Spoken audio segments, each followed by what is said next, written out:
Bonjour à toutes et tous, chers étudiants, chères étudiantes, chers collègues, bienvenue à cette conférence exceptionnelle autour de la question « À quoi nous sert le droit ?» Vieille question, bien entendu, intemporelle, que posait déjà Platon, mais qui reçoit, selon les époques et les contextes, des réponses très diversifiées.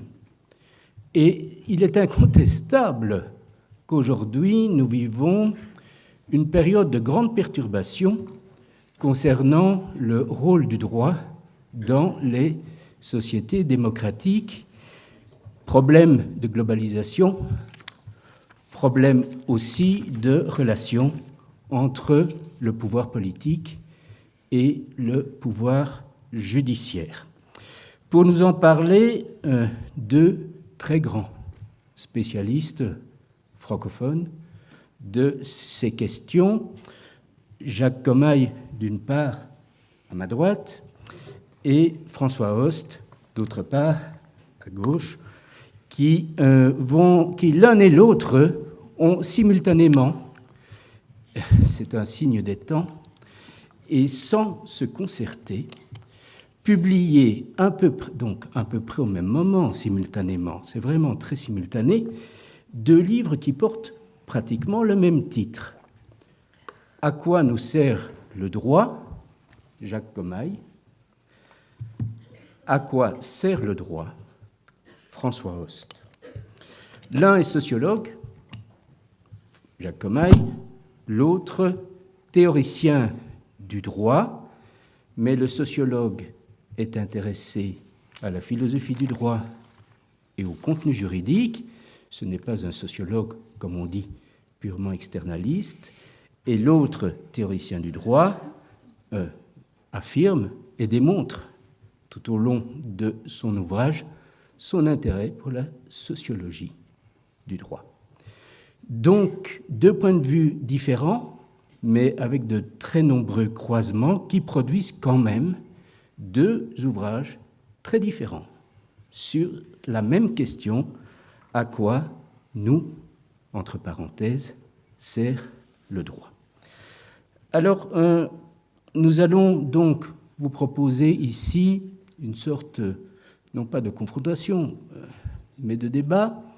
Nous allons procéder de la manière suivante.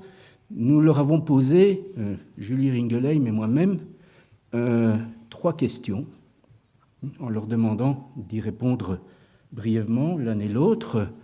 Nous allons donc introduire notre propos à l'aide de ces trois questions, et après cela, eh bien, tout simplement, nous procéderons à un débat ouvert dans lequel vous serez amenés à intervenir. Brièvement, Jacques Commaille est professeur des universités. En France, il a été l'élève en sociologie de grands maîtres, Raymond Aron, Georges Gurvitch. Il a bien connu Pierre Bourdieu, travaillé avec lui, et bien entendu, un très très grand légiste, Jean Carbonnier, qui a joué un rôle tout à fait prépondérant, notamment dans la rédaction de la loi concernant le divorce. Jacques Commaille a consacré toute sa vie à la sociologie du droit dans un contexte qui n'était pas très favorable à l'époque pour diverses raisons. Et il s'est spécialisé notamment dans le champ de la régulation familiale, mais aussi du rapport entre droit et politique. Il est aussi le rédacteur en chef d'une revue que tous les étudiants, de Louvain en tout cas, bien entendu connaissent, Droit et Société, revue très importante en français, qui répercute les débats concernant la sociologie du droit.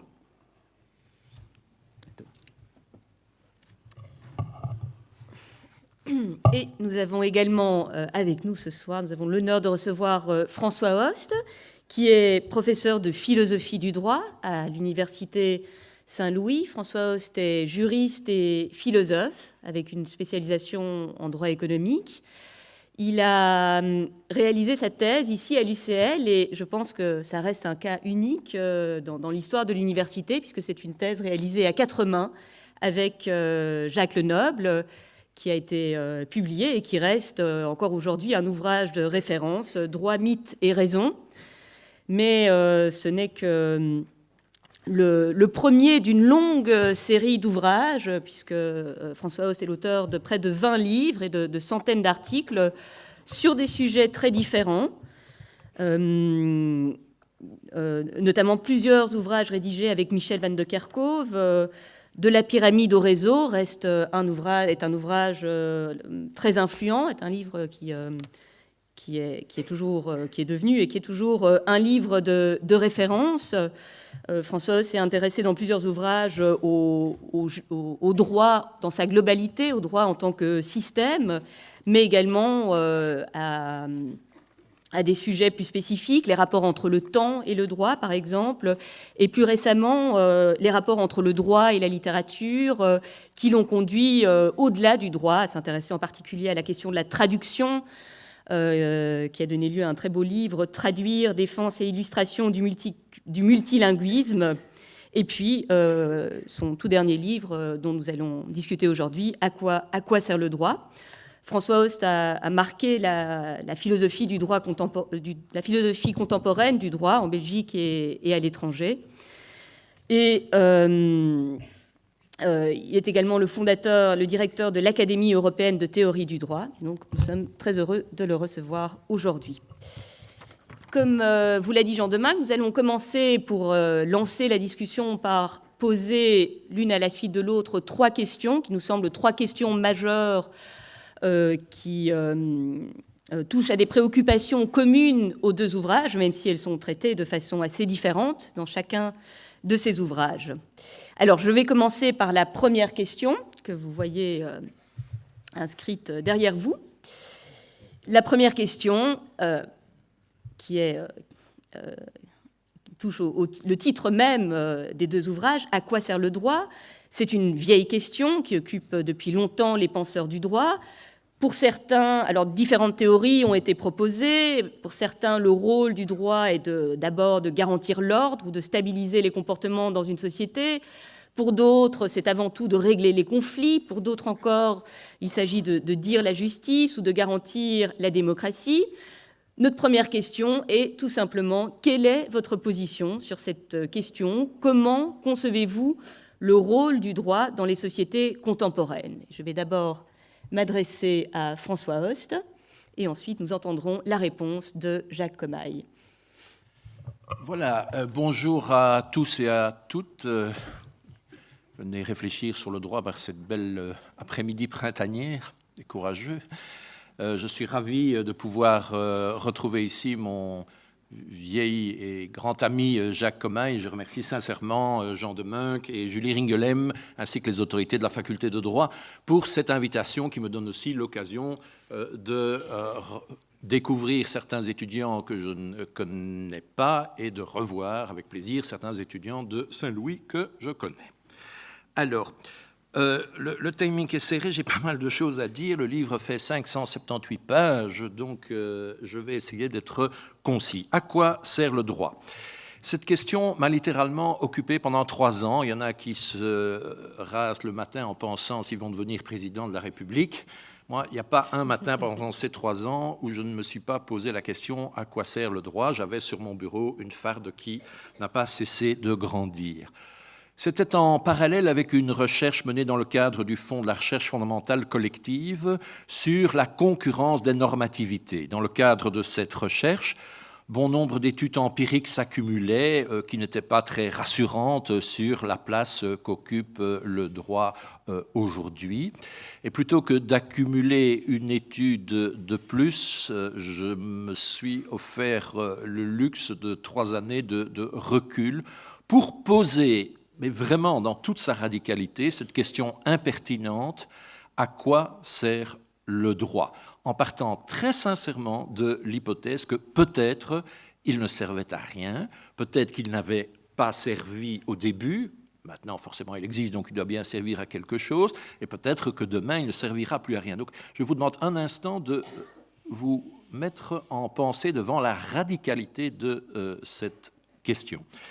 Grotius disait en 1625 « Et si Deus non esset » et si Dieu n'existait pas, ben, le monde tournerait quand même. Eh bien, peut-être qu'il faut aussi se poser cette question « Et si le droit n'existait pas ?» Qu'est-ce qu'on perdrait? Quelle est la plus-value que le droit apporte aux rapports sociaux? Dans la question, il est dit que beaucoup de réponses ont été données à cette question, sans doute dans le cours de l'histoire. Je ne suis pas convaincu, en revanche, que depuis 30 ou 40 ans, depuis 3 ou 4 décennies, il y a eu beaucoup d'ouvrages. Il y en a très très peu consacrés à cette question.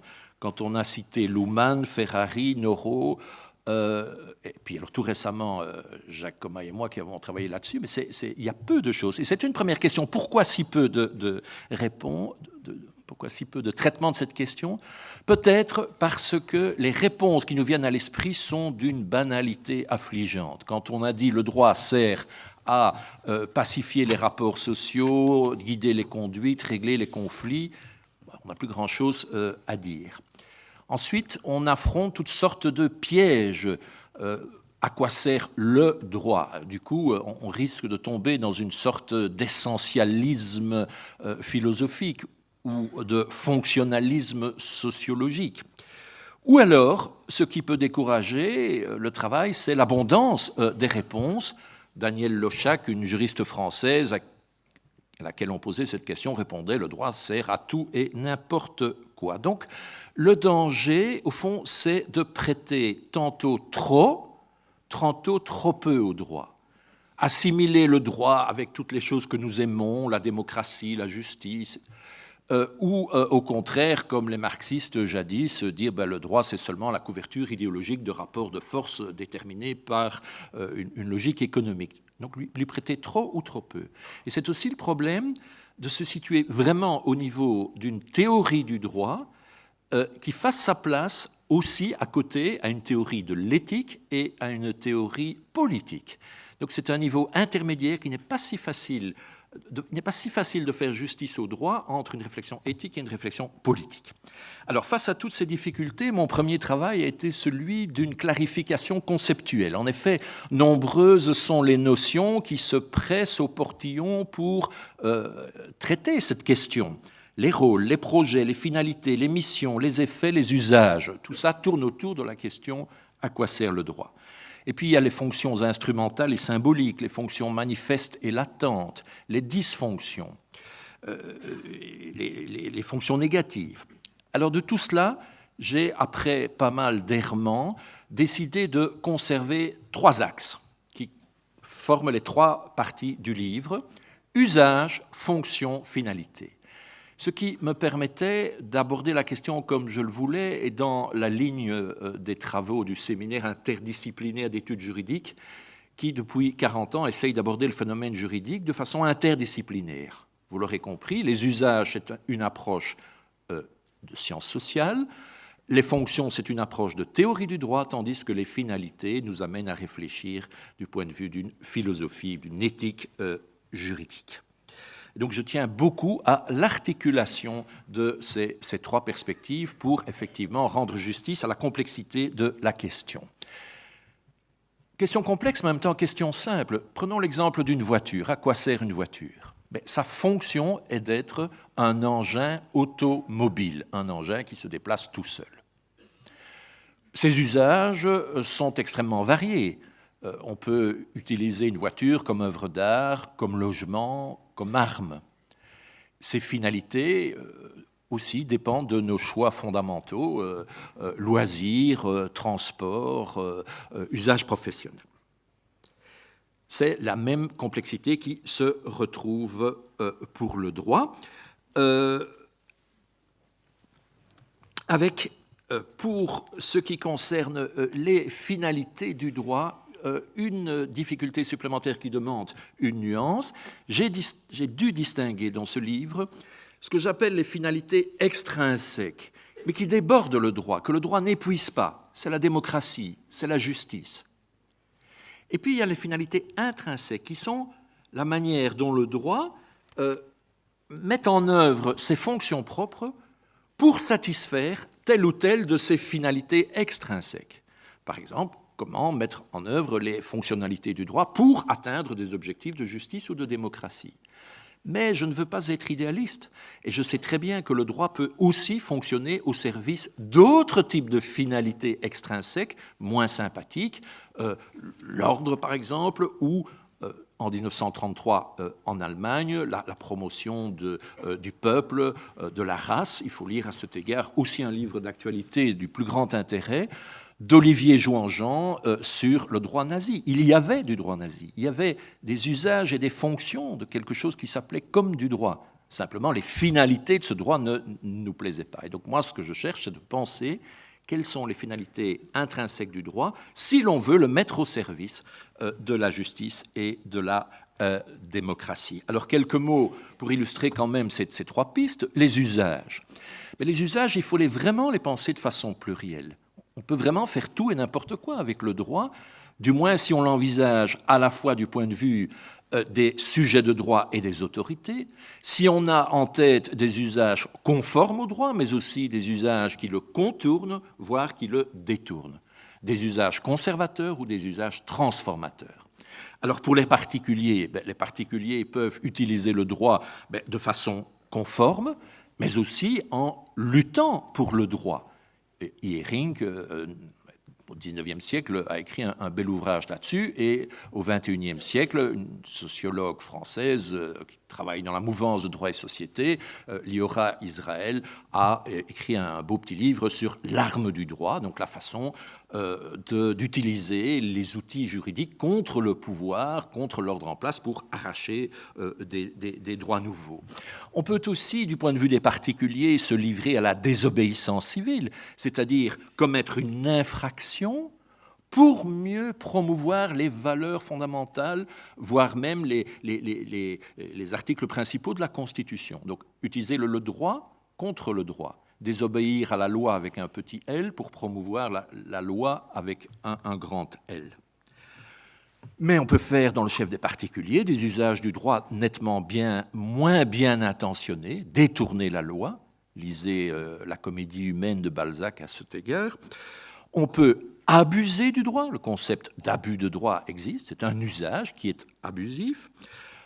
On peut corrompre le droit, c'est-à-dire, avec la complicité d'une autorité, obtenir un passe-droit, donc un privilège, une loi privée qui garde bien la loi pour les autres, mais qui ménage un court-circuit pour soi-même. Pour les particuliers, on peut aussi développer ce que Jean Carbonnier et d'autres sociologues ont appelé le droit vulgaire, c'est-à-dire une sorte de bricolage maison, un droit à sa main que l'on se constitue pour les besoins de la cause. Comme leur avance, je ne détaille pas les usages du droit dans le chef des particuliers, des entreprises ou des pouvoirs publics, je passe aux fonctions. Mais les fonctions du droit, je pense, du point de vue de la théorie du droit, de la technique juridique. Je pars de l'idée, au fond, que le droit n'est jamais une relation sociale primaire. Les relations sociales primaires sont des relations affectives, économiques, politiques, religieuses. Et comme énormément d'auteurs l'ont montré, le droit est une institution seconde qui reprend à son compte, qui formule dans son propre langage ces normes issues, en quelque sorte, du terrain. Donc, c'est un premier élément. Mais en même temps, le droit a développé une quantité de règles pour s'auto-organiser.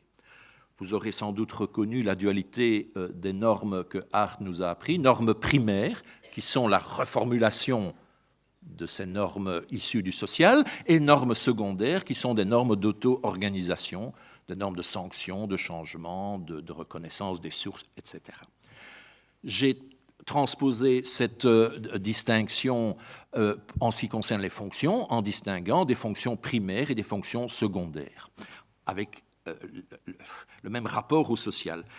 Les fonctions primaires, je dirais que le droit est dans un rôle de pilotage du social. Et j'aime bien la métaphore du pilotage. Si vous avez un peu navigué en mer du Nord ou sur l'Escaut, vous voyez ce que c'est. Ce sont des fonctionnaires de l'État belge qui montent dans les cargos, les pétroliers, pour guider le bateau jusqu'au port d'Anvers à travers les passes et les courants.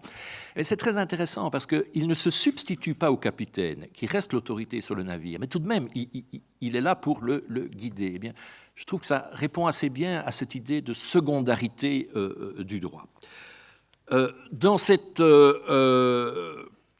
fonction, je ne vais pas trop les détailler, ça a peut-être moins d'intérêt, des fonctions de cadrage, de repérage, d'archivage, d'arbitrage. Voilà. Des fonctions de pilotage aussi par, je dirais, encodage des relations primaires et d'ancrage, on reste dans la métaphore maritime, ancrage sur des valeurs fondamentales. Voilà. Si je devais résumer l'ensemble de ces fonctions techniques exercées par le droit, je dirais le droit tisse des liens, fixe des limites et impose des mesures.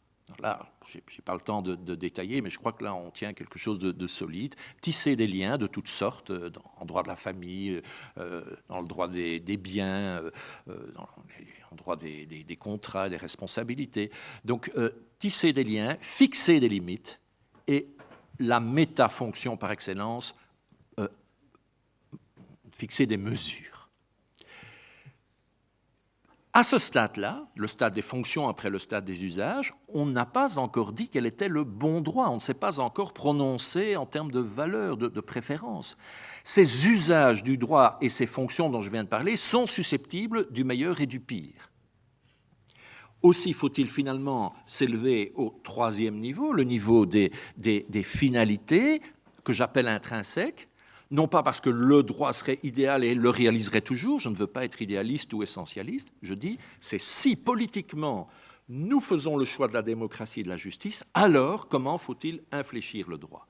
Et je réponds à cette question dans ce qui est la plus grosse partie du livre, en distinguant trois finalités que je voudrais aussi intimement lier. L'une ne va pas sans l'autre. Première finalité, le droit encadre avec sa technique propre un arbitrage social général entre des valeurs, des intérêts concurrents. 2, cet arbitrage, le droit l'impose par la contrainte, mais une contrainte dans les formes, une contrainte réglée. Et 3, cet arbitrage est toujours susceptible d'être remis en question, au moins dans les formes procédurales du droit.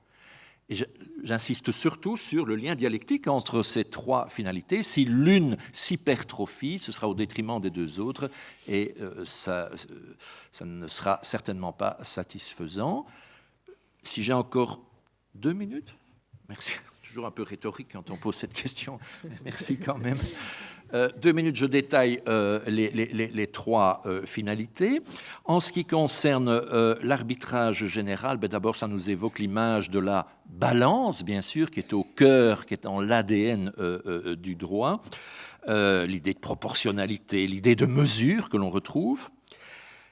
Le droit ne se contente pas, à cet égard, de mettre en forme juridique, comme on dit, des choix, des options prises dans le niveau économique, le niveau politique, le niveau familial. Non, la difficulté du droit, c'est qu'il est une sorte d'arbitrage interjeu. Il doit réaliser un équilibre qui tienne compte de toutes ces cités, ou de toutes ces cités, comme dirait Boltanski et Thévenot, ou de ces sphères de justice, comme dirait Walser. C'est tous les intérêts sociaux qui doivent être arbitrés, et pas seulement une traduction mécanique de l'un ou de l'autre de ceux-ci.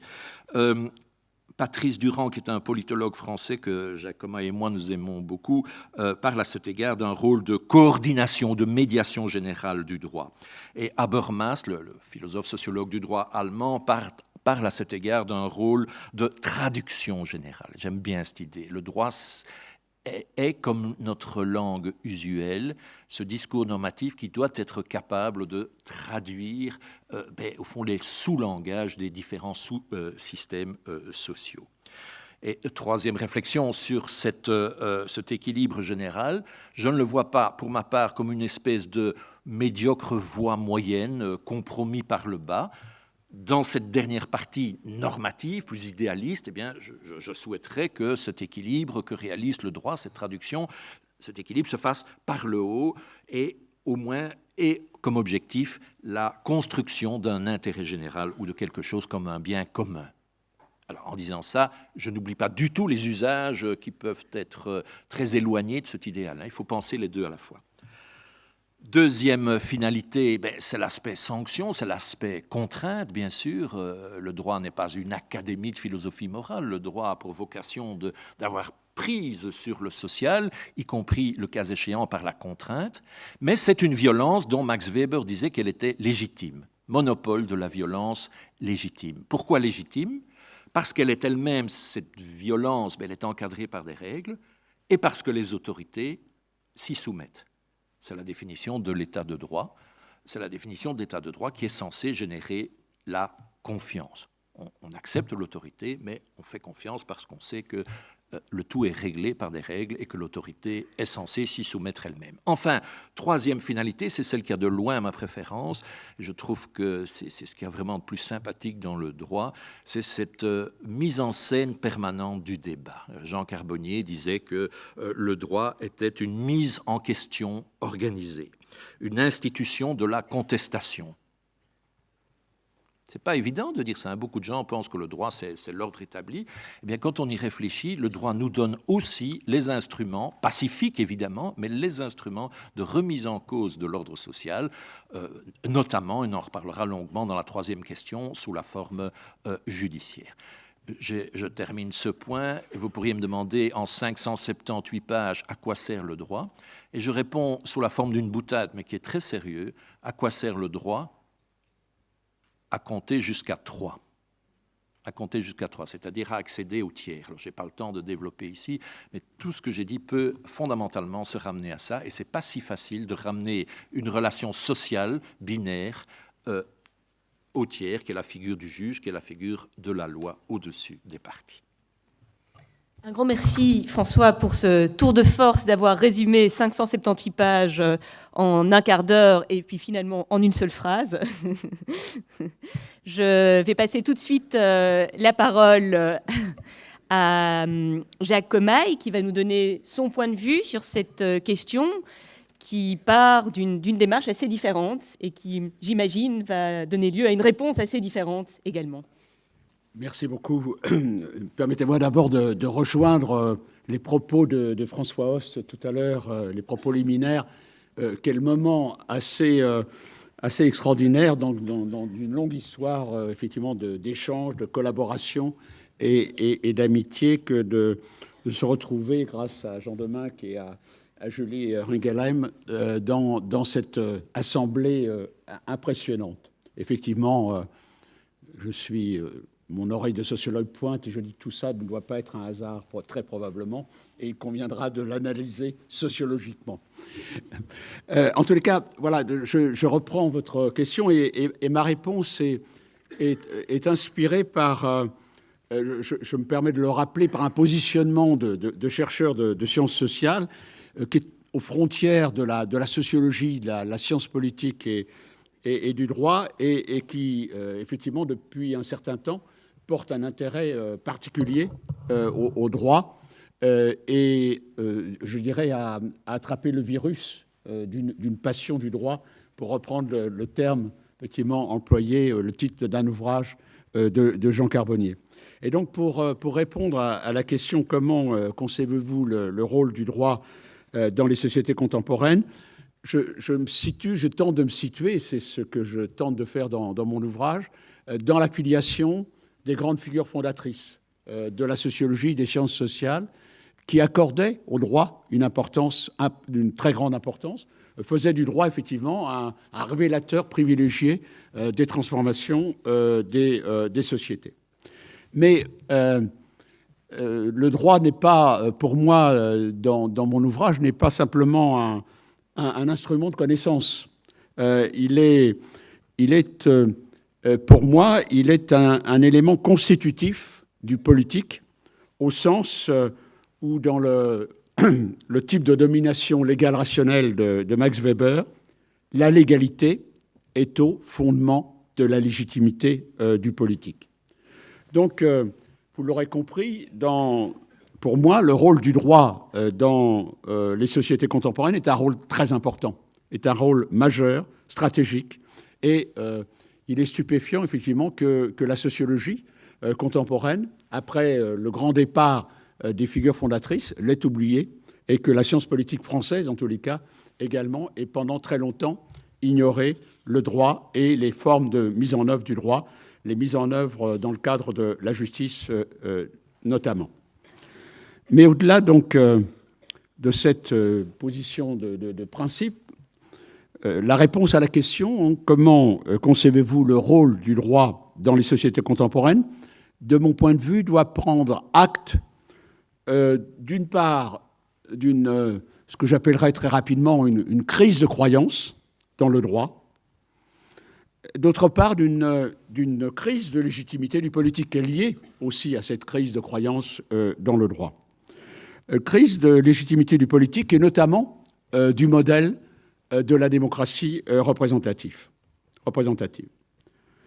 Et la question, l'enjeu, me semble-t-il, c'est comment rétablir la validité du couple weberien, l'égalité, légitimité du politique. Et pour ça, donc, le titre de mon ouvrage annonce quelle sera ma thèse principale, en quelque sorte. Je ne vais pas reprendre l'économie de l'ouvrage, mais quelle est ma thèse principale? Le titre de mon ouvrage, c'est « À quoi nous sert le droit ?» À quoi nous sert le droit? Le « nous » n'est pas celui du sociologue qui voudrait que le droit lui serve simplement comme instrument de connaissance, comme je l'ai dit, mais le « nous » signifie l'importance que j'accorde effectivement à ce que l'avenir du droit et celui du politique passent par une implication plus grande des citoyens, de ce que Mireille Delmas-Marty appelle les acteurs civiques. Les acteurs civiques.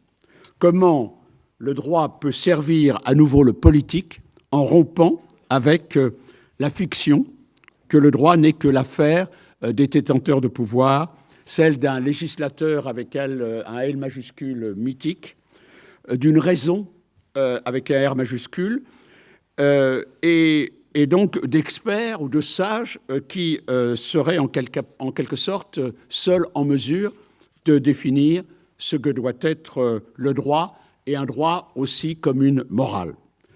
Donc si j'ai avancé dans mon ouvrage l'idée d'un modèle de l'égalité duale, c'est que une masse considérable de travaux, de sciences sociales, au niveau international,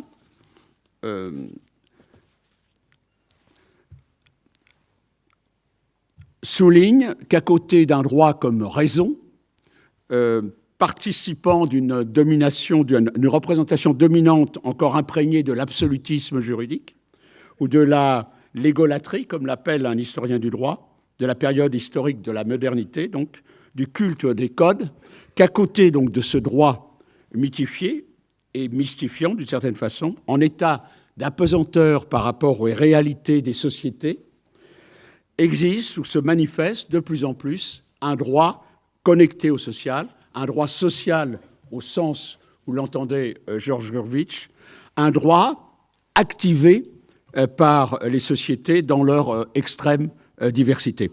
Donc un droit d'en bas, bottom-up, qui est toujours présent d'ailleurs dans l'histoire de la pensée juridique, mais qui a toujours été relativement marginalisé. Or, ce droit d'en bas porte en puissance le moyen de renouveler l'économie de la légalité, notamment par un effet de rétroaction sur le droit comme référence, sur le droit avec une majuscule comme référence. Et donc, la thèse que je tente de développer dans cet ouvrage, particulièrement dans la troisième partie qui porte sur les rapports entre le droit et l'ordre politique, c'est d'accorder de l'attention à cette légalité par le bas, de prendre au sérieux les formes qu'elle prend en termes de mobilisation collective, de volonté d'émancipation. En effet, les modalités de cette l'égalité par le bas sont susceptibles d'inspirer, au-delà donc de ses effets sur le droit à référence, une conception renouvelée du projet démocratique et par conséquent de refonder la légitimité du politique, qui constitue un enjeu incontournable pour nos sociétés actuelles. Oui, donc, la question du droit porte un enjeu de la plus grande importance pour l'avenir du politique. Ce qui importe dans le couple l'égalité, légitimité du politique, c'est, et c'est le point principal, je crois, de la thèse que je tente de développer dans mon ouvrage, c'est de repenser les conditions de production de la légalité, les formes et les procédures de production de cette légalité. Et là, je rejoins notamment, petit signe amical cordial à des auteurs de l'Université catholique de Louvain, je rejoins les recherches et l'importance des recherches qui sont développées sur cet aspect par Jacques Lenoble et Marc Maelchak. Voilà. Bien. Merci, Jacques. Vous voyez, le débat commence à se constituer. D'un côté, François Host nous dit qu'il y a 3 dimensions, l'usage, la fonction, la finalité. Et Jacques Thomas y répond, attention, le rapport entre l'usage, d'une part, la fonction et la finalité est en train de s'inverser. Et les usages, en quelque sorte, prennent, en quelque sorte, ou devraient prendre la commande de la fabrication du droit. On va revenir sur cette question. Deuxième question. Comme vous le montrez tous les deux dans vos livres, le droit étatique, on veut dire ici le droit étatique national, est aujourd'hui confronté au développement d'autres formes de droit, soit local, d'une part, territorial, soit, bien sûr, international, global, qui limite la portée du droit national. Le droit est aussi concurrencé par d'autres formes de normativité, comme la rationalité économique, par exemple la gestion, le management, qui lui dispute la position dominante qu'il a longtemps occupée. Le droit, donc question à tous les deux, François et Jacques, le droit est-il encore capable, dans ces conditions, de remplir les fonctions qui ont été les siennes? Ou est-ce que nous sommes dans une nouvelle époque historique? Jacques, je te donne la parole. Merci beaucoup. Alors, je crois que pour répondre effectivement dans un temps limité à cette question, il est impératif de procéder à une opération qui est une opération classique dans une démarche de recherche de sciences sociales, c'est-à-dire de mettre en contexte la question du droit, avec sans doute une perception qui est d'abord critique, traditionnellement chez le sociologue ou le chercheur de sciences sociales, mettre en contexte la question du droit au niveau de ce que j'appelle dans mon jargon l'économie de l'illégalité, en soulignant notamment ce qui actuellement dans nos sociétés comporte un risque d'imposition d'une normativité strictement influencée par le marché en relation avec la globalisation. Un droit, donc, pour reprendre les termes d'un collègue, Alain Supiot, dans l'esprit de Philadelphie, d'un droit qui devient une marchandise, où la recherche d'efficience, d'optimisation dans la poursuite des objectifs économiques prévaut sur les finalités, la poursuite des valeurs.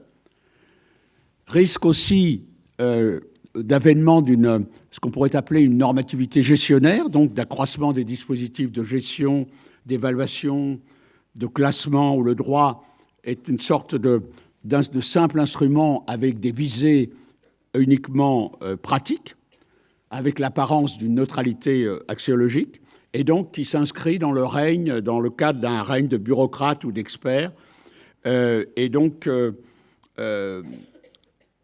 où apparaît en quelque sorte cette normativité gestionnaire est l'expression en quelque sorte de l'impossibilité croissante d'une régulation top-down, du haut vers le bas, liées à l'avènement, donc notamment, d'une société singulariste où l'individualisme prévaut. Et donc, on est là dans un contexte où aussi de risque de ce que Mireille Delmas-Marty appelle un processus historique de déshumanisation, et qui est lié, là aussi, à la globalisation. Elle avance le contrôle croissant sur les migrations, l'aggravation des exclusions sociales, les menaces sur l'environnement, l'accroissement des crimes internationaux les plus graves. Donc, déjà, à prendre en compte ce qui relève de l'économie de la légalité et ce qui relève donc aussi, je dirais, de l'état du politique. Et je crois que face à ces scénarios possibles, il faut se défier des analyses en termes d'évolution linéaire. Je l'ai déjà évoqué à plusieurs reprises dans mes interventions depuis le début de mon séjour ici. Et donc, se défier d'une inclination qui existe aussi dans la culture, j'appellerais juridiste, de l'incantation, de la référence incantatoire à un déclin du droit. Et je crois que les phénomènes sociaux qu'on étudie en sciences sociales, les sociétés globales doivent être approchées donc comme des espaces traversés par des logiques multiples dont on ne sait jamais laquelle va pouvoir prévaloir. Donc, pour répondre à votre question, en mettant en valeur l'existence d'une seconde face du modèle de l'égalité, un droit agi par la société dans sa pluralité, donc j'envisage précisément la possibilité d'un rôle du droit dans les sociétés contemporaines permettant de se mettre à distance d'un paradigme de la domination qui a été prévalent dans les années 70, 70, 80, 90, 90, d'un paradigme de la domination donc porté par des grandes figures intellectuelles comme Michel Foucault ou Pierre Bourdieu, où le droit n'est finalement qu'un instrument au service de cette domination, sans possibilité aucune de contrepartie. Et donc, on est là dans un paradigme de la domination qui fonctionne comme expression, parmi d'autres, de ce que des auteurs comme Buenaventura de Sousa Santos, dont j'ai appris qu'il allait être bientôt présent dans cette institution, de ce qu'il qualifie comme des théories critiques occidentalo-centriques, consistant, comme le souligne le philosophe Jacques Rancière, en une critique radicale d'une situation radicalement immuable, consacrant en quelque sorte l'évidence de l'inéluctable. Et donc, la recherche du droit dans le rôle du droit dans les sociétés contemporaines peut être aussi celui d'un support de pratiques émancipatoires, de favoriser un engagement des citoyens dans un nouveau type de rapport au droit, plus impliqué, comme le suggèrent les travaux que je citais tout à l'heure de Jacques Lenoble et Marc Meinschak. Et donc annonçant ou accompagnant l'avènement d'un idéal démocratique reposant sur l'engagement, la participation des citoyens, la délibération. Donc ouvrir de telles perspectives sur le droit et les enjeux qu'il porte, du point de vue du politique, c'est ne pas assigner les sciences sociales à réduire en quelque sorte le travail d'objectivation à n'être qu'un travail critique, que l'instrument du dévoilement des dysfonctionnements au sein des sociétés, de changements porteurs de menaces, et donc ceci à l'encontre, de mon point de vue, du travail de connaissance du juriste, donc dont la vocation est à assumer le normatif, et il inclinerait à définir des idéaux. Donc nos deux ouvrages, pour reprendre l'ouvrage aussi de François et le mien, sont fondés sur une question fondamentale. Les confronter, je crois, suggère pour moi un nouveau régime de connaissances que nous poursuivons en quelque sorte, dont nous poursuivons la construction depuis de nombreuses années, à ce qui correspondrait à ce que Paolo Grossi, historien du droit, appelle une nouvelle civilisation juridique, et donc en relation avec les enjeux que porte le droit et qui nécessite très probablement l'avènement d'une science extraordinaire en lieu et place d'une science ordinaire, pour reprendre les termes de Thomas Kuhn. Merci Jacques. François, à toi la parole. Merci. Vous allez voir, il y a des points de convergence importants. Je dirais d'abord, telle que vous avez la question sous les yeux, elle n'est pas entièrement nouvelle. Le pluralisme juridique, on en a pris quand même conscience depuis quelques décennies, et la concurrence de l'État, je dirais par le haut, le supranational par le bas, le fédéralisme, l'infranational, surtout par le côté plus original, par ce qu'on appelle désormais des pouvoirs privés. Ce n'est pas une idée totalement nouvelle et elle nous avait conduit, Michel van de Kerkhove et moi, en 2002, à écrire ce livre que tu as rappelé, Julie, de la pyramide au réseau, le réseau formé par tous ces droits qui entrent en concurrence. On a été bien inspiré, je reconnais ma dette à l'égard de Michel van de Kerkhove, d'assortir le titre d'un point d'interrogation, parce que justement ça nous garde du linéarisme, du finalisme dont Jacques a déjà parlé. Ne pas s'enfermer dans des évolutions qui seraient linéaires, c'est quelque chose qu'on va retrouver aussi aujourd'hui. C'est un avertissement, je trouve. L'actualité la plus extrême donne suffisamment d'éléments de régression à des choses que l'on croyait un peu dépassées en termes de souveraineté, de frontières, pour attirer notre attention aussi. L'évolution sur la forme d'un droit qui serait alors plus le pôle contrainte que le pôle remise en question, cette évolution n'est peut-être pas à ignorer non plus. Bon, donc à l'époque dans Pyramide et Réseau, on essayait de penser une sorte de grammaire, de logique de ce réseau, avec les nouveaux principes de subsidiarité, marge nationale d'appréciation, confiance légitime, enfin tous ces mécanismes qui permettent à tous ces pouvoirs concurrents de ne pas être complètement anarchiques et de travailler tout de même un peu en stéréophonie et pas en cacophonie. Maintenant, c'est vrai que depuis quelques années, ces mouvements se sont radicalisés, notamment avec ce constat d'une concurrence des normativités qui ne sont même pas toutes des normativités juridiques. Et c'est la deuxième partie de votre question où on dit, mais finalement, est-ce qu'on n'est pas de plein pied dans un monde régi par le marché dont le droit n'est plus qu'un satellite ? Alors, nous avions à notre disposition, nous, théoriciens, sociologues du droit, le bon vieux concept de Jacques Carbonnier, qui était le concept d'internormativité, défini comme cette capacité du droit à tout absorber. Alors, cette thèse, aujourd'hui, est quand même discutable, au sens où nous voyons que ce n'est pas que le droit qui peut ainsi tout absorber. On peut avoir un régime de dominance économique ou religieuse, dont le droit alors ne serait plus qu'un satellite. Et par ailleurs, on peut faire le constat qui reste toujours à mesurer, de savoir quel est dans le grand tout culturel, donc dans nos cultures, dans nos civilisations, le dispositif normatif qui est en position de dominance. Alors, cette question, on peut la traiter sur le plan constatif et sur le plan normatif. Sur le plan constatif, je ne vous apprends rien.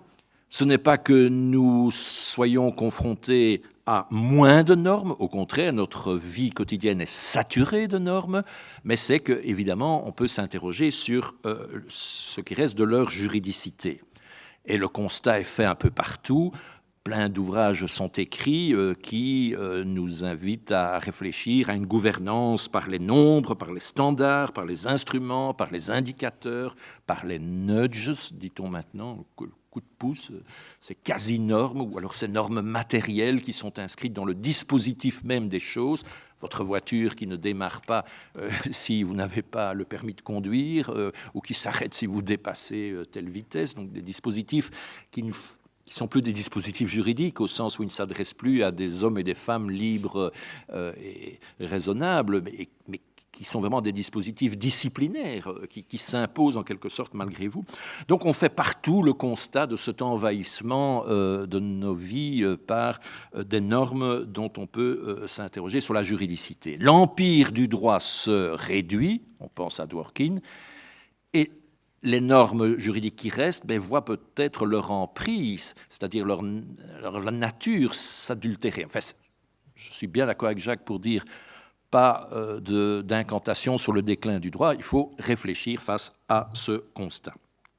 Alors, pour y réfléchir sur le plan constatif, moi, je pars de l'idée que le droit, comme je le disais tout à l'heure, est toujours une institution seconde, il n'est pas absolument primaire, viennent d'abord des relations affectives, économiques, politiques, éventuellement religieuses, et le droit vient toujours dans un second temps.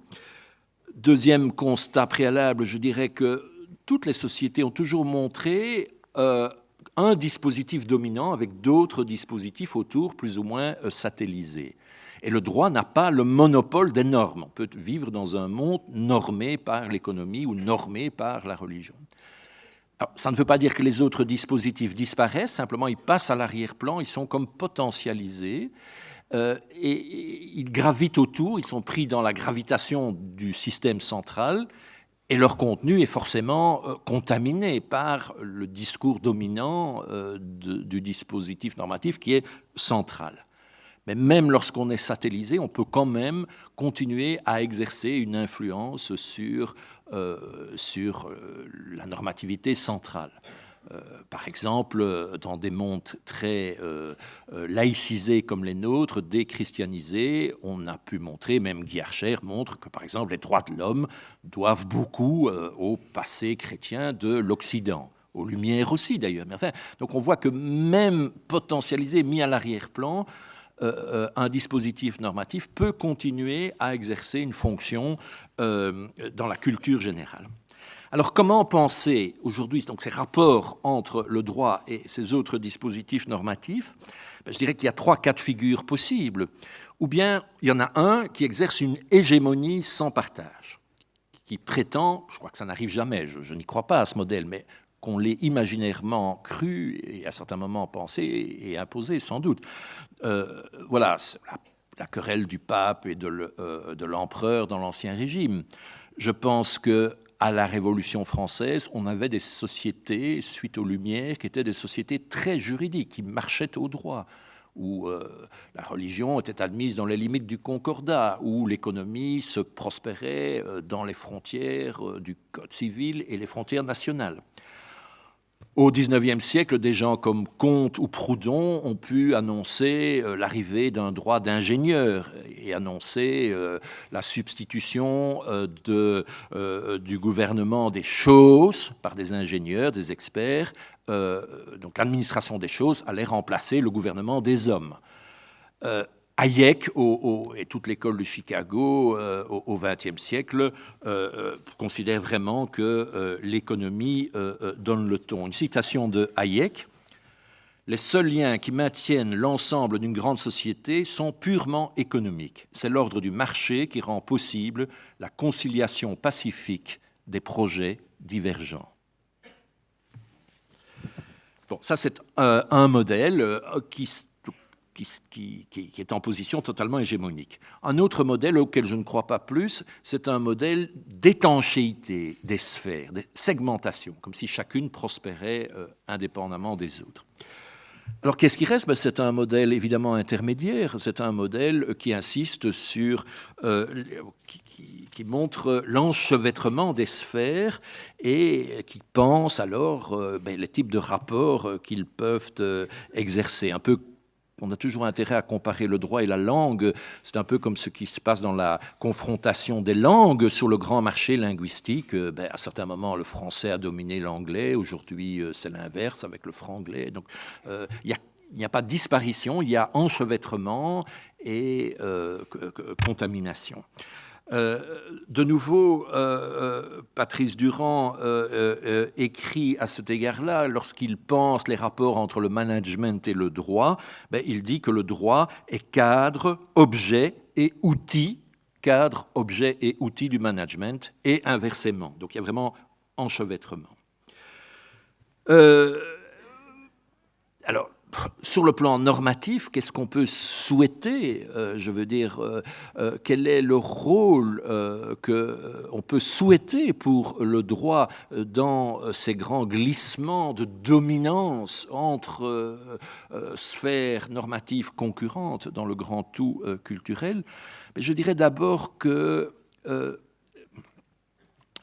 il faut penser le droit au pluriel. C'est certainement un certain type de droit qui est en crise, un droit étatique, positiviste, légaliste, dans le cadre de ses frontières, référé à la raison dont parle Jacques Comaille. Ce type de droit est en crise certainement. Ça ne veut pas dire nécessairement que toutes les formes de droit sont en crise, et il faut savoir les identifier. Et je suis bien sûr d'accord avec l'attention extrême qu'il s'agit de porter à ce droit qui surgit du terrain. Je ne crois pas que ce soit le seul, mais politiquement, en tout cas, on peut considérer que c'est une évolution très souhaitable. Donc, quel rôle peut-on souhaiter pour que le droit puisse jouer dans ce grand concert social, même si c'est plus le bon vieux droit de papa ou de grand-papa? Je dirais toujours, je pense que ce dont on a besoin, c'est d'une instance normative susceptible d'encadrer les arbitrages sociaux, de les imposer par la contrainte, et peut-être encore plus difficile, de permettre régulièrement, notamment grâce à l'action judiciaire des citoyens, de les remettre sur le métier. Et je voudrais conclure ma réponse à cette deuxième question en citant Boltanski dans le livre qu'il a écrit avec Schiapello, Le nouvel esprit du capitalisme, où il définit pas mal, je trouve, le rôle d'un droit modeste, repensé, où il n'est peut-être plus totalement central, mais il garde un rôle très, très, très important. Boltanski dit le droit, lieu même du compromis. C'est pas la compromission, c'est le compromis dont je parlais tout à l'heure, la recherche de l'intérêt général. Lieu même du compromis, parce que n'étant pas inscrit dans une cité particulière, le droit, c'est pas la religion, c'est pas l'économie, c'est pas la politique. Donc, il est un peu entre tout ça. Donc, le droit, lieu même du compromis, parce que n'étant pas inscrit dans une cité particulière, mais conservant la trace des définitions différentes légitimes du bien commun, est amené sans cesse à travailler, c'est-à-dire à réduire les tensions entre les exigences hétérogènes qui composent sa trame. J'ai conscience en lisant la phrase que c'est compliqué. Donc, ce que ça veut dire, c'est le droit est à l'interface de toutes ces sphères. Eh bien, ce qu'on peut attendre de mieux de lui, c'est de traduire, comme je disais, de mettre en tension, de faire travailler les aspirations au juste à la légitimité qui traverse ces différentes sphères en cherchant le moins mauvais équilibre entre eux. Merci. Alors, on vient de parler de la concurrence entre le droit et d'autres formes de normativité. Notre troisième question touche à la concurrence qu'on peut discerner entre différents pouvoirs qui relèvent tous de la sphère juridique. C'est une autre préoccupation qui est commune à vos deux livres, un autre élément commun à vos livres. Vous faites tous les deux le constat, fait par d'autres également, de la montée en puissance du pouvoir judiciaire dans les États démocratiques, qui conduit les juges à exercer un contrôle croissant sur l'action des pouvoirs exécutifs et législatifs. Vous observez que cette évolution est liée notamment, mais pas uniquement, à l'importance prise par la protection des droits fondamentaux. Vous évoquez également des dérives possibles de cette évolution. Mais si on compare ce constat avec l'actualité récente, on a des raisons d'être troublé. Cette idée de la montée en puissance du pouvoir judiciaire était, ces dernières années, devenue presque un lieu commun. Mais quand on pense à l'actualité récente, on est plutôt frappé par la multiplication des exemples de remise en cause du pouvoir des juges par des responsables politiques.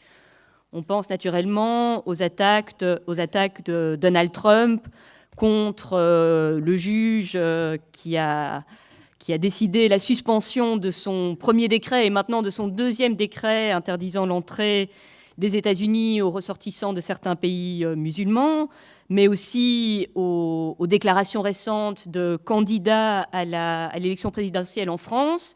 François Fillon, Marine Le Pen, tous les deux sont visés par des enquêtes et ils répondent en contestant la légitimité des juges, voire de la justice en général.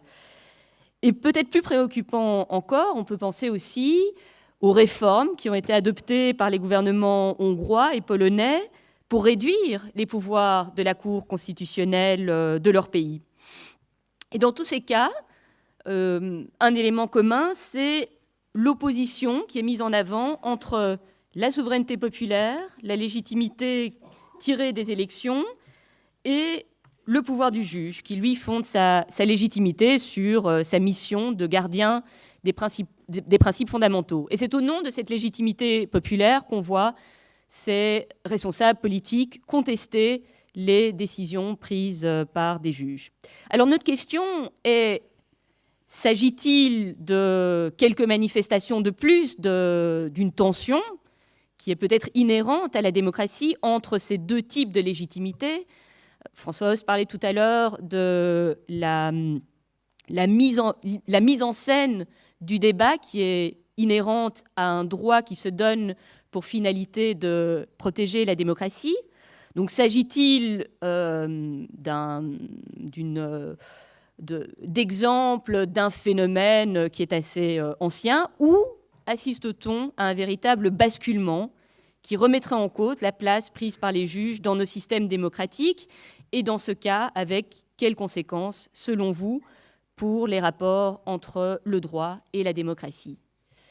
Alors, je vais d'abord donner la parole à François Host, et ensuite à Jacob. Merci Julie. J'avoue que cette question m'a bien fait réfléchir et je vais, en la fin de la question, peut-être risquer quelques considérations nouvelles qui ne sont pas dans le livre, mais grâce à vous.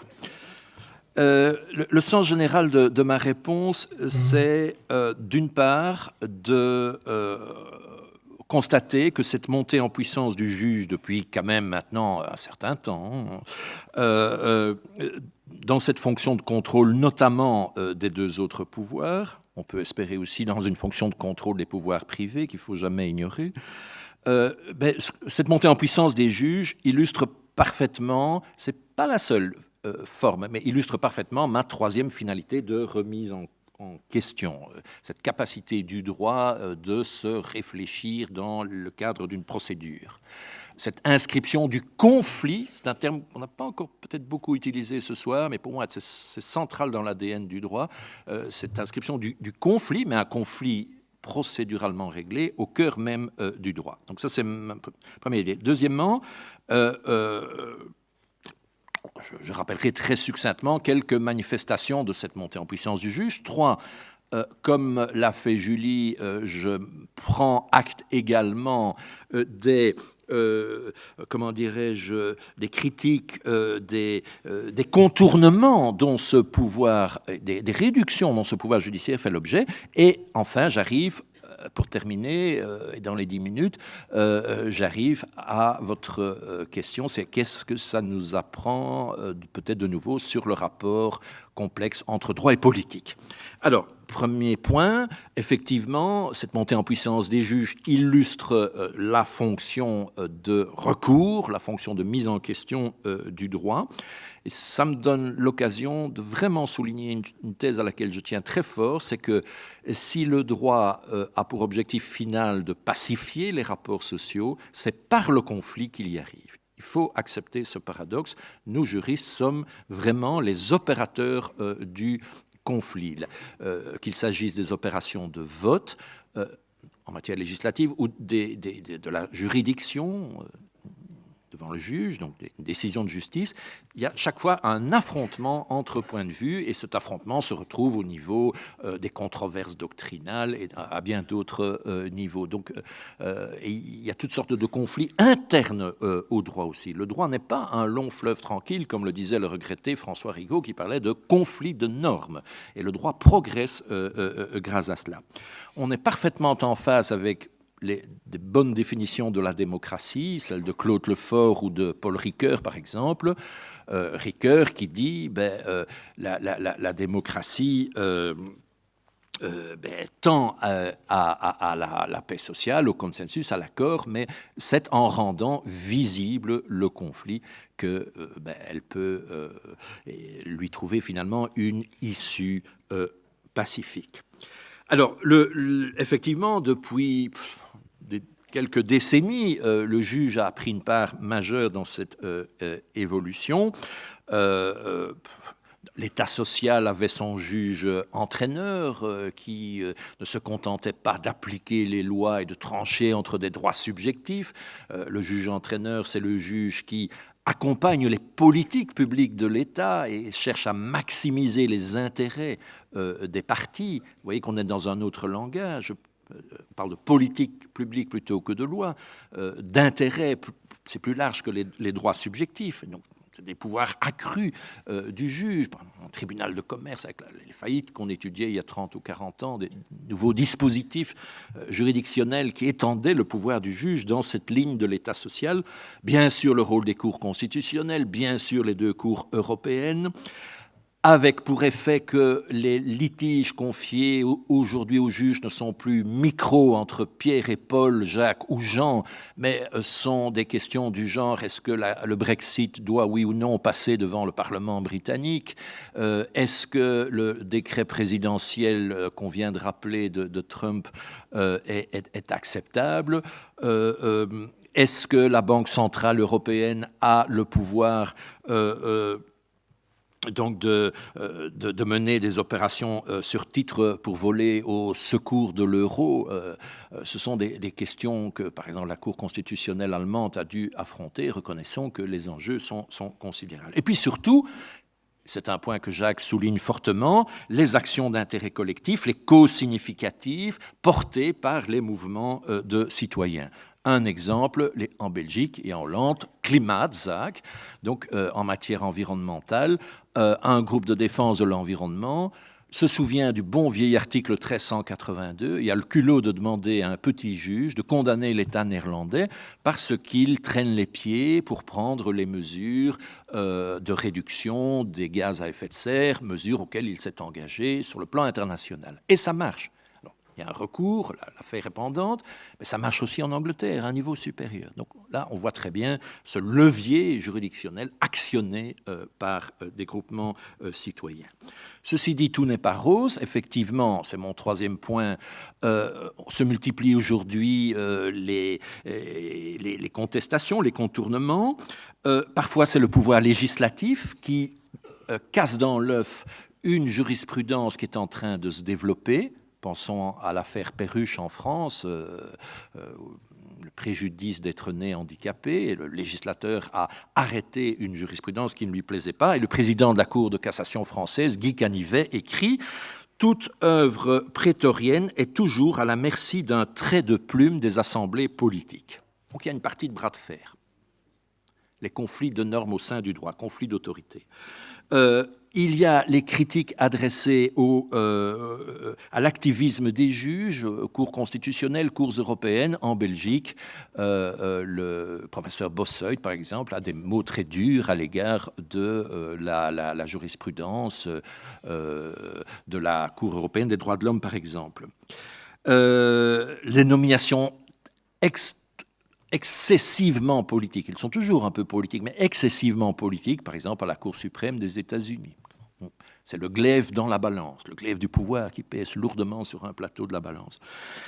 Alors, ce qui me préoccupe encore beaucoup plus, c'est le forum shopping. C'est la capacité pour les plus grands opérateurs économiques transnationaux, finalement, de se soustraire à la loi commune, au juge commun, de choisir son juge. Et c'est quelque chose qu'on trouve aussi dans les négociations sur le CETA. Enfin, on a beaucoup parlé de ça, avec une méfiance à l'égard du juge national et l'arbitre. Donc, ça me préoccupe vraiment, et ça montre la force des pouvoirs privés qui peuvent alors se dérober à ce qu'il y a de plus essentiel au droit. Mais le droit, c'est imposer une règle commune à tous. Alors finalement, qu'est-ce que ça nous apprend est-ce que tout ça, à la fois cette montée en puissance du juge et ces contestations, qu'est-ce que ça nous apprend sur le rapport entre droit et démocratie? Je fais mienne l'analyse de Dominique Rousseau, constitutionnaliste français, qui montre au fond qu'on est passé d'une démocratie parlementaire à une démocratie constitutionnelle. Alors qu'est-ce que ça veut dire? On est passé d'un modèle plutôt britannique basé sur la souveraineté du Parlement votant des lois, modèle plutôt ancien et classique, à un modèle plutôt américain basé sur le principe libéral du primat de l'individu qui réclame ses droits inscrits dans la Constitution, et il les réclame à des juges. Donc, vous voyez le balancier qui se déplace de la loi au juge, des partis politiques au Parlement vers l'individu.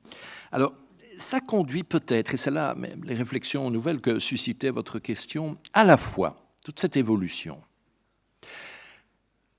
à la fois à une hypertrophie de l'individualisme, et y compris peut-être une forme de j'ose le dire, je m'expose à la critique, peut-être d'abus aussi de la voie procédurale et juridictionnelle pour obtenir ses droits. Marcel Gauchet dit des choses comme ça. Jean Carbonnier aussi avait pointé cette dérive possible d'une société dans laquelle on n'a plus la capacité collective de se battre ensemble dans des syndicats, dans des partis politiques pour obtenir des réformes législatives pour tout le monde. Une société dans laquelle c'est individuellement, alors je sais bien qu'il y a les causes significatives qui ont une vocation générale, heureusement, mais enfin tout de même une société hyper individualiste dans laquelle le lien social est conçu comme au fond des droits subjectifs défendus par des actions en justice dont on réclame satisfaction devant le juge. Donc à la fois un danger d'hyper-individualisme correspondant à ce que Marcel Gauchet appelle un certain impouvoir, une certaine impuissance à décider collectivement des priorités politiques. Quel droit subjectif l'emporte sur quel autre droit? Et alors, la contrepartie de ça pourrait bien être le populisme. Parce que peut-être que au fond, les gens, les individus, ont toujours besoin de quelque chose de plus grand qu'eux, qui dépasse l'individualisme, ont besoin de se nourrir d'un imaginaire, d'un roman politique, et donc de s'identifier, je ne dois pas vous faire de dessin, s'identifier à un leader, à un chef, à une cause simplifiée. Et le populisme, c'est, me semble-t-il, la mauvaise réponse donnée à la construction du collectif. À partir du moment où on est moins capable qu'avant de construire une collective et des politiques publiques, eh bien, il n'est pas étonnant que les gens trouvent alors une sorte de court-circuit, de satisfaction facile dans un collectif de pacotille, Eigen Volk erst, notre peuple d'abord, America Great Again, des slogans de ce type-là qui compensent en quelque sorte cette chose. Et donc je terminerai, et c'est paradoxal de terminer une réflexion sur à quoi sert le droit, par un peu un appel aux politiques. Il ne faut pas verser dans le panjuridisme. Le droit ne peut pas tout donner. On a essayé de voir quel était exactement l'apport qu'il pouvait apporter, mais je crois que derrière ça, il faut des valeurs évidemment partagées et une capacité d'action politique et de mobilisation. Et c'est celle-là, me semble-t-il, qui manque. Et tant mieux si on peut la trouver partiellement par le biais des actions d'intérêt collectif, mais c'est peut-être pas suffisant pour construire vraiment un projet collectif. Merci. Alors j'imagine que cet appel aux politiques sur laquelle vous terminez doit beaucoup parler à Jacques Commaille, qui est au départ un spécialiste de la sociologie du politique, autant que de la sociologie du droit, et qui s'est par ailleurs beaucoup intéressé à la judiciarisation du politique. Oui, merci. Oui, je crois que la question que vous posez concernant les relations précisément entre le juge, le pouvoir judiciaire entre guillemets, et le politique, confirme effectivement la dimension politique du juridique, et elle confirme aussi le caractère central que vient de rappeler François Hauss de l'approche agonistique quand on travaille sur le droit et les mises en œuvre du droit. Donc une question qui intéresse fortement effectivement la sociologie politique. Je pense que, d'abord, premier point, la relation entre le juge et le politique a une importance particulière dans le contexte historique actuel. Je crois qu'on peut faire l'hypothèse d'un effet de système particulièrement à l'œuvre actuellement entre le pouvoir politique et le droit, et les mises en œuvre du droit, et ce qui correspond, de mon point de vue, aux incertitudes croissantes de la régulation top-down dont je parlais tout à l'heure, de la régulation du haut vers le bas, régulation politique indissociable donc des incertitudes d'une régulation juridique aussi du haut vers le bas. Et précisément, ce qu'on qualifie de judiciarisation du politique se rapporte à ce qui est présenté comme une réalité ou comme des représentations, en tous les cas comme un déplacement d'ampleur de l'exécutif et du législatif vers le judiciaire. Et tout cela signifierait donc que nous serions dans une situation d'incertitude dans laquelle on observerait particulièrement une très grande porosité, une particulière porosité entre le juridique, ses processus de mise en œuvre, le judiciaire donc et le politique. Et alors, vous référez à des exemples pour dire que est-ce qu'on n'assiste pas à un retournement, est-ce que la judiciarisation du politique, d'une certaine façon, n'a pas été un moment simplement qui est remis en cause. Je crois d'abord que, du point de vue de la recherche, il faut se méfier de la conjoncture. Il faut se méfier de la conjoncture et se retenir donc d'y voir immédiatement des tendances lourdes. Et l'exemple italien des rapports entre le judiciaire et le pouvoir politique montre bien que c'est une histoire qui est faite de retournement. Et donc, je ne crois pas qu'on puisse parler déjà d'une tendance lourde qui serait en train de s'amorcer. Ensuite, je crois que je souhaiterais noter que le fait de reconnaître l'importance potentiellement positive d'un pouvoir judiciaire qui est susceptible de contrôler, de réguler les excès ou les inepties d'un pouvoir politique, ceci du point de vue de la préservation donc, des principes démocratiques, ne doit pas conduire à occulter, d'une part, les réserves qui sont formulées dans de nombreuses analyses internationales sur l'extension du judiciaire au détriment du politique, d'autre part, le fait que d'autres travaux de recherche soulignent ce qui serait une instrumentalisation croissante du judiciaire au service d'un pouvoir politique dont les orientations ne vont pas forcément dans le sens d'une mise en œuvre de principes au fondement de la démocratie ou de celui donc de l'égalité entre les citoyens. Je reviens très vite sur ces deux points. Premier point, je rappelle que dans toute la littérature internationale sur la judiciarisation du politique, la question de la légitimité des juges est une question qui est à intervenir sur le politique, est une question qui est fortement discutée. Les juges tiennent leur légitimité de leurs compétences, mais ils n'ont pas la légitimité démocratique. Ils sont considérés comme n'ayant pas la légitimité démocratique découlant de l'élection. Il peut alors être question dans la littérature, je le dis très très vite, de juristocratie ou même de tentation théocratique quand on évoque précisément ce qui serait l'extension du judiciaire dans des affaires qui étaient auparavant traitées exclusivement par le politique.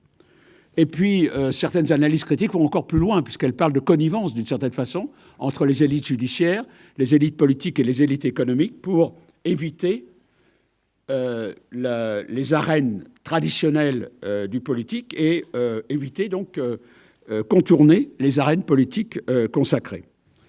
Deuxième réserve à l'égard de ce que le juge peut faire, ce qu'il doit faire dans le cadre démocratique, c'est des analyses qui portent sur l'instrumentalisation actuelle du judiciaire qui se manifesterait dans le cadre d'une tendance lourde à l'affaiblissement de l'État social ou à l'avènement de ce qu'un auteur portugais appelle l'avènement d'une société d'austérité en Europe et qui ferait donc de l'institution judiciaire une instance partie prenante de cette évolution.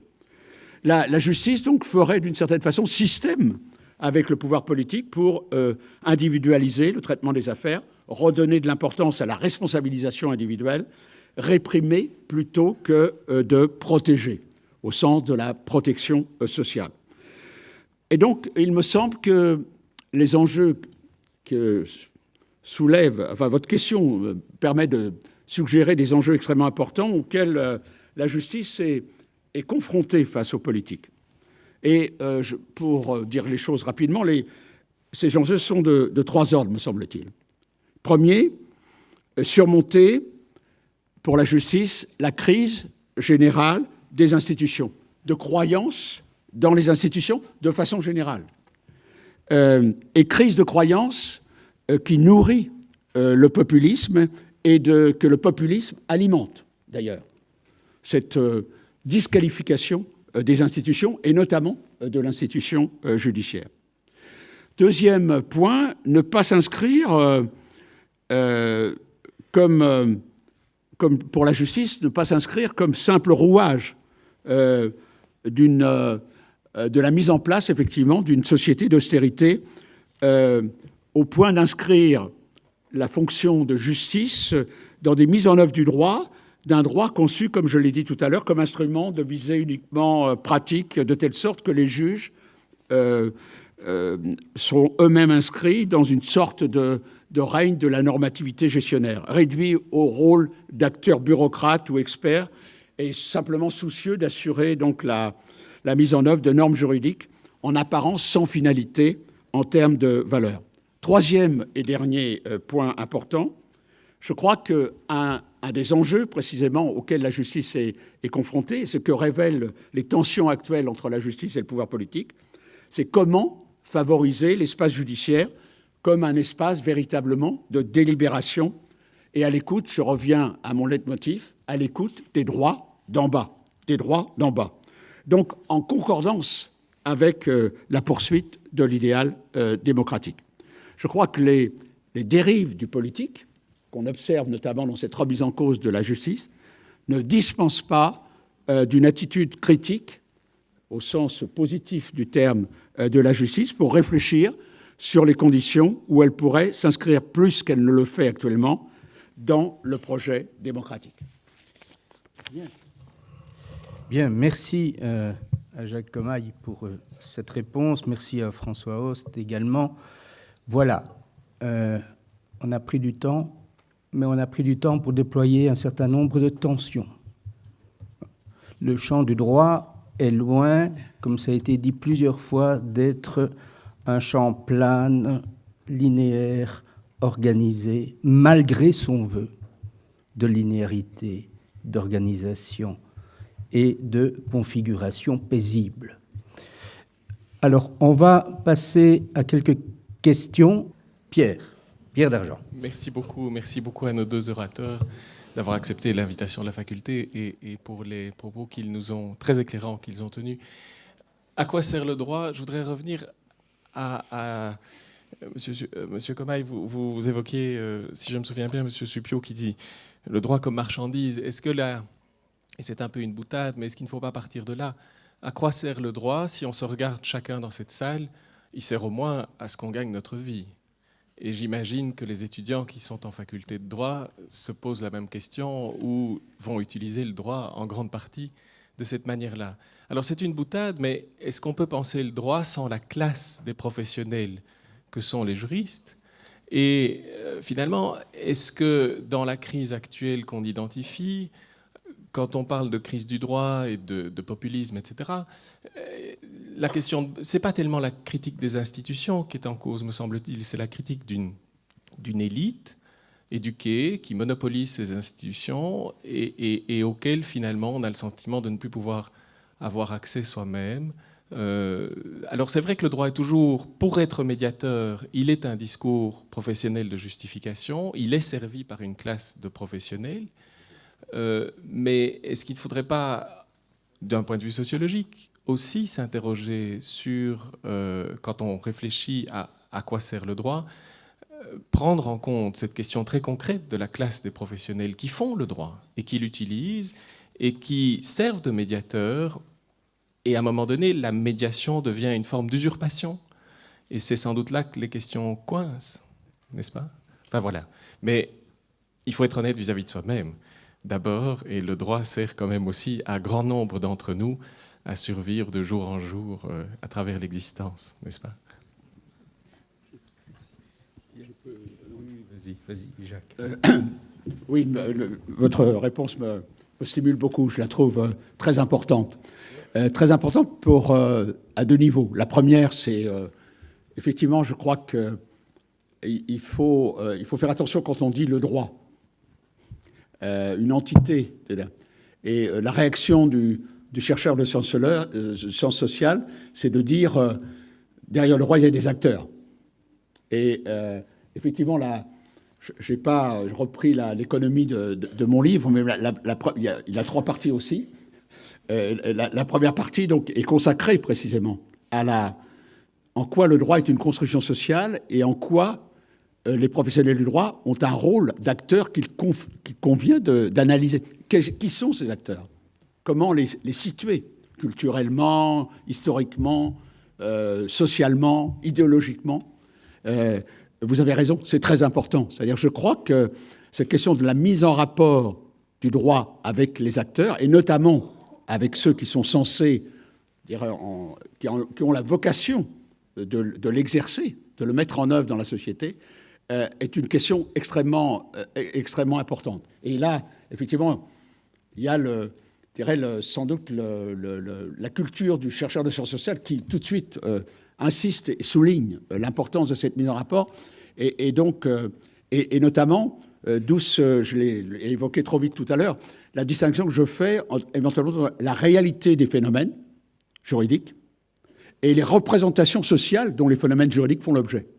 Et comment, d'une certaine façon, le droit, peut-être plus que d'autres objets, au sens d'objets de recherche, fait l'objet de représentations sociales, de construction sociale. Et par conséquent, il est important de savoir comment sont produites les processus de construction de ces représentations sociales. Le deuxième point important, justement, et très très vite, je réponds là-dessus, c'est dans la réception, les réactions dont mon livre fait l'objet. Très souvent, la question est mise en rapport, les questions que je pose sur le plan d'une sociologie politique du droit sont mises en rapport avec la question de la formation au droit. Et je crois que là, il y a un enjeu considérable. C'est-à-dire, effectivement, dans quelle mesure, à la fois, on doit enseigner le droit, c'est un savoir important, on doit l'enseigner, mais est-ce qu'il ne faut pas en même temps avoir une vive conscience et donner aux étudiants la vive conscience que le droit qu'ils vont exercer, ils vont l'exercer dans un contexte, avec des contraintes, avec des logiques qui sont à l'œuvre au sein de la société et qui nécessitent probablement effectivement un retour sur ce que peut être, ce que devrait être la formation au droit. Oui. François, veux-tu ajouter un petit mot là-dessus? Oui, bien sûr, Pierre. Mais justement, en écho à nos réflexions d'aujourd'hui, on peut se demander, les juristes ont-ils encore le monopole de la production du droit? Au niveau législatif, sûrement pas. Au niveau juridictionnel, peut-être en Belgique, mais l'école de la magistrature en France, je parle sous le contrôle de Jacques, ou dans d'autres pays, ce n'est pas nécessairement des gens qui ont une formation complète de droit. Le commentaire juridique, le conseil juridique, toutes ces modes de travail sur le droit sont-ils encore le monopole du juriste? Et alors, dans un des aspects dont on parlait, dans les causes significatives portées par des associations citoyennes, d'ailleurs, c'est fort stimulant. Parfois, ce sont des gens qui ne sont pas juristes, mais qui nous rappellent presque l'utopie juridique, la vertu du droit. Et qui, voilà, pourquoi pas l'article... Voilà. Donc c'est intéressant de voir cette espèce d'élargissement aussi, une certaine dilution de cette réappropriation du droit par d'autres professionnels que ceux que nous formons dans nos facultés. Alors c'est aussi un peu tout l'enjeu du débat sur l'école de droit de Sciences Po à Paris. Enfin, effectivement, la question de la formation là, est tout à fait centrale. Ok, merci. Une autre question, levez bien la main, là, oui, devant, et puis là, peut-être donner la parole à l'étudiant d'abord, je suis désolé, mais pour une fois on inverse l'ordre des privilèges. Oui, monsieur. Bonjour, je voudrais juste poser la question à propos du mouvement bottom-up, si ça permet à certaines associations citoyennes de bouger ces causes et de nous remontrer cette utopie du droit dont on a parlé il y a quelques secondes.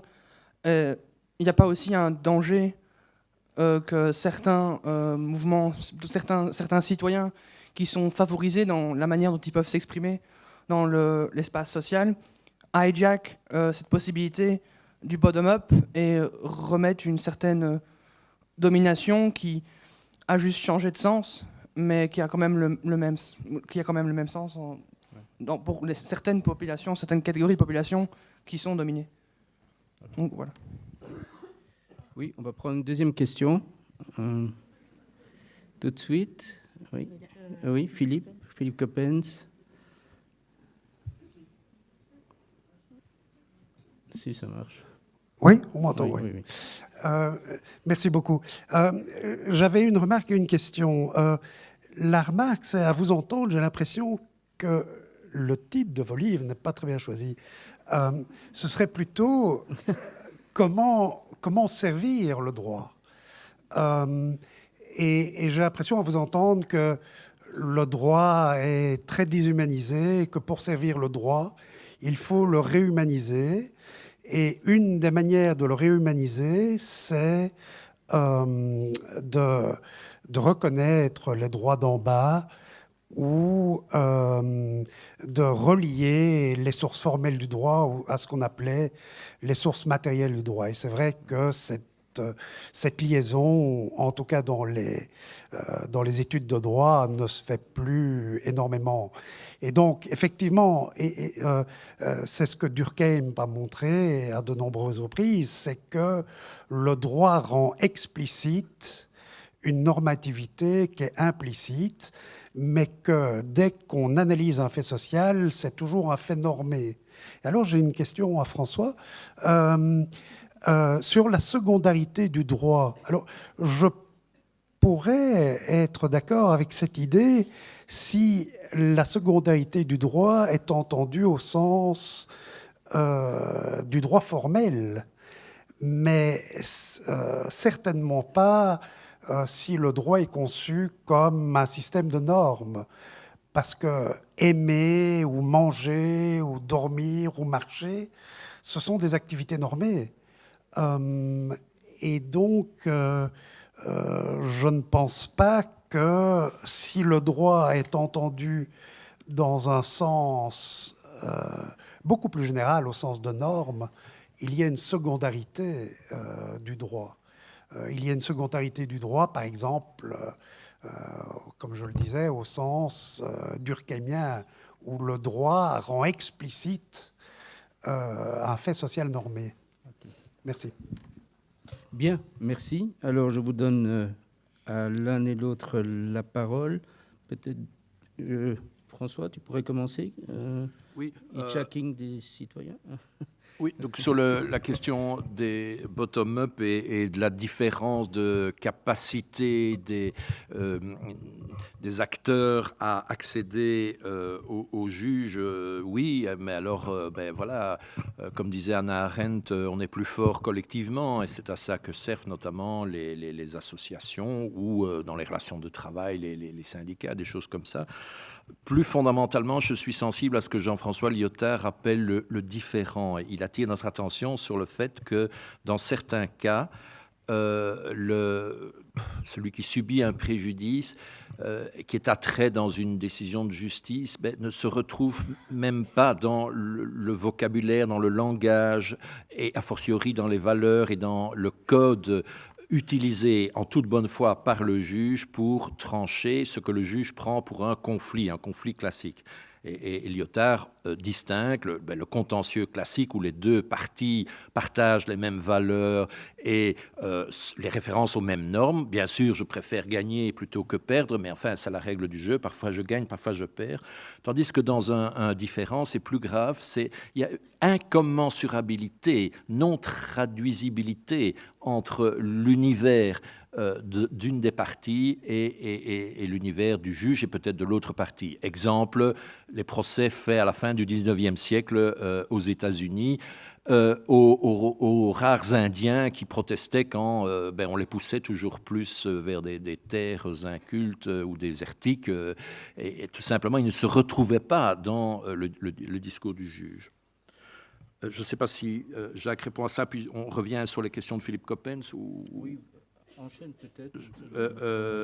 Donc, alors, la remarque, non, je tiens mordicus à mon titre, j'ai trop réfléchi, le livre est vraiment construit pour répondre à la question à quoi sert le droit, et bien sûr, je cherche aussi à l'humaniser, à ce qu'il serve à quelque chose d'utile, mais c'est la troisième partie, et j'insiste beaucoup sur cette espèce de lucidité sociologique, que les usages du droit peuvent être cyniques, peuvent être très opposés aux valeurs qu'il affiche. Et voilà.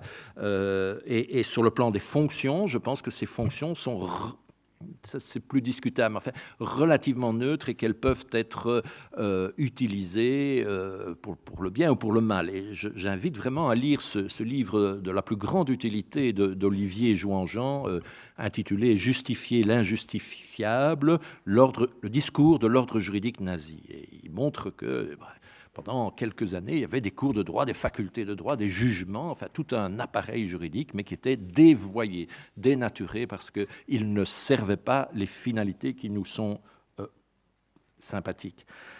Alors la question sur la secondarité du droit, il faudrait que nous allions boire un verre ensemble et en discuter plus longuement pour que je comprenne exactement la différence que tu fais entre droit formel et droit comme système de normes. Mais on peut aujourd'hui peut-être s'entendre, et pour ne pas être trop long là-dessus, sur le fait très très largement attesté par des philosophes, des sociologues, des juristes, que le droit reprend à son compte une matière sociale normée, des normes, je ne vais pas dire primaires parce que c'est art, mais des normes socialement conçues, voilà.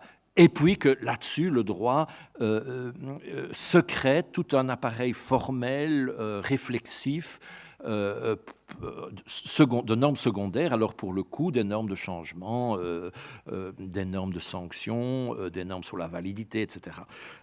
Donc ça je le crois beaucoup, et ça relativise, ça a à voir avec notre question, ça relativise la question de la centralité du droit dans une société. Je ne pense pas. Je pense qu'il y a eu des sociétés sans droit, ça j'en suis vraiment convaincu. Il y a eu des sociétés sans droit, pas sans règles, mais sans droit au sens de passage technique. Et la question évidemment qui nous préoccupe plus, c'est va-t-on éventuellement vers une société future qui serait aussi dépourvue du droit? Et alors la question c'est qu'est-ce qu'on y perd, qu'est-ce qu'on y gagne? Personnellement, je pense qu'on y perd beaucoup, mais voilà. Merci. Alors, je voudrais répondre effectivement aux deux commentaires, aux deux questions qui ont été posées, extrêmement stimulantes. D'abord, le problème du danger d'une mobilisation massive, je dirais, par le bas, née de l'effervescence des sociétés dans leur extraordinaire pluralité. La question que vous posez est une vraie question. C'est-à-dire que on a observé dans des travaux qui portent sur des mobilisations collectives dans lesquelles le droit devient un instrument, une ressource de l'action collective, dans le répertoire de l'action collective, on observe deux problèmes, précisément. Le premier, c'est le risque, dans quelque sorte, d'une désappropriation par les plus défavorisés des usages du droit. Et donc un problème qui a été évoqué notamment par une très belle thèse de sciences politiques qui portait sur le mouvement des sans-papiers, sans domicile, sans travail, et qui montrait comment c'était les gens les plus pourvus culturellement au sein de ces mouvements qui prenaient le pouvoir en quelque sorte, où il y avait une délégation qui était faite très vite à des experts juristes ou à des experts intellectuels organiques en quelque sorte, qui prennent la parole au nom des plus défavorisés. Donc premier problème. Deuxième problème, c'est vrai que quand on prend, j'en ai traité hier soir, quand on prend par exemple les mouvements féministes et le rôle très très important qu'elles ont joué dans l'évolution considérable de la gestion de la famille, de l'espace privé des individus, comme je l'appelle, il est clair que ce sont des catégories de femmes plutôt issues des nouvelles classes moyennes salariées, relativement favorisées, qui ont joué un rôle très très important. Et que là, on a effectivement, par rapport à cette libéralisation de la famille, et donc qui entraîne une flexibilité plus grande, une souplesse plus grande de la structure familiale, vous avez, comme je l'ai évoqué hier, des effets sociaux qui portent notamment, principalement, sur les femmes les plus défavorisées, qui ne sont pas entrées en quelque sorte dans cette mobilisation collective par le bas, et qui sont victimes d'une certaine façon de cette évolution. Donc je crois que vous avez raison. Je ne porte pas un modèle en quelque sorte qui n'est pas sans faiblesse et sans risque lui-même. Je crois qu'il existe pour répondre tout à fait à votre interrogation.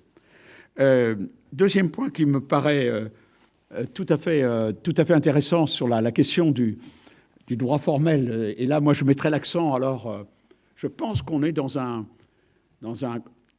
une évolution au plan de la connaissance sur le droit au niveau international qui relativise et la place du droit formel et la place des institutions et de ceux qui énoncent le droit formel. Il est très frappant que se développe, on prend en considération beaucoup au niveau international, et c'est très frappant de le voir qu'on le fait en France, où, en quelque sorte, là, on était dans un pays dans lequel le mythe du droit, avec un D majuscule, de la égolatrie, est très, très, très, très fort, le phénomène en France. Or, les travaux les plus récents prennent en compte, par exemple, le mouvement du legal consciousness aux États-Unis. Les travaux de recherche au niveau européen, au niveau français. C'est-à-dire quoi? C'est-à-dire le droit, il y a un intérêt qui est centré sur la question, qui se focalise sur le droit et partout dans la société. Et on doit travailler cette question-là. Il est partout dans la vie. Et au point d'une remise en cause donc, du droit comme autre chose que la société, au-dessus de la société. Remise en cause de la relation causale entre droit et société. Et on revient donc à ce qu'on appelle une théorie constitutive du droit, c'est-à-dire le droit est dans la société. Et donc il y a un phénomène très très intéressant du point de vue de la connaissance que j'appellerais, sans aucun impérialisme de discipline, une sociologisation de l'approche du droit, comme parallèle à ce qu'on a observé dans la science politique, une sociologisation de la science politique. C'est-à-dire, le politique, ce n'est pas simplement le gouvernement, les institutions, toutes les instances qui participent au pouvoir central. Le politique, il est dans la société. Et donc, on va étudier des mouvements au sein même de la société. Donc, je crois qu'on est dans une période, et sans doute, je veux dire, je suis moi-même un effet ou une expression, cette période de décentration sur la question du droit, comme on a eu une période de décentration de la question du politique. On s'intéresse à ce qui se passe en bas, précisément, de plus en plus, en disant que c'est sans négliger le fait que dans cette agitation autour du droit dans la société reste toujours le problème du droit à référence et le problème la distinction que fait Stuart Scheingold, c'est-à-dire le politics of rights dans la société, les luttes, hein, avec le myth of right qui est là en couple avec cette question du politics of rights. Bien, merci beaucoup à tous les deux. Mesdames, Messieurs, on va clôturer ici cette soirée. Vous, chers étudiants, je dois juste vous rappeler une chose. vous êtes en droit d'attendre de vos professeurs de droit ou de sociologie des techniques, des fonctionnements, des manières de travailler, mais vous êtes aussi en droit, parce que vous êtes à l'université et pas dans une école supérieure, d'attendre qu'on vous donne des concepts, des théories qui permettent de donner du sens aux techniques et de problématiser soit les enjeux de finalité, de fonction, d'usage, soit les enjeux de légitimité politique du droit.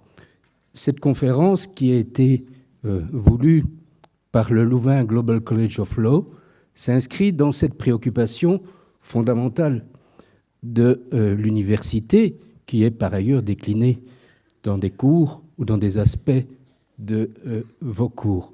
C'est pour ça que c'était une conférence importante. Ceux qui veulent continuer à réfléchir sur ces aspects peuvent le faire notamment en venant le lundi 27 mars à 14h à la salle Jean Dabin, où un groupe de recherche qu'on appelle la chaire Aung San Suu Kyi organise une réunion avec le sociologue du droit portugais très réputé, dont Jacques a parlé, à savoir Boaventura de Sousa Santos, qui est une espèce de star dans le monde de la sociologie latino-américaine et portugaise. Il fera sa conférence en anglais sur la violence et la non-violence du droit dans les transitions. Voilà, je remercie François Host, Jacques Commaille, et je vous dis donc à bientôt.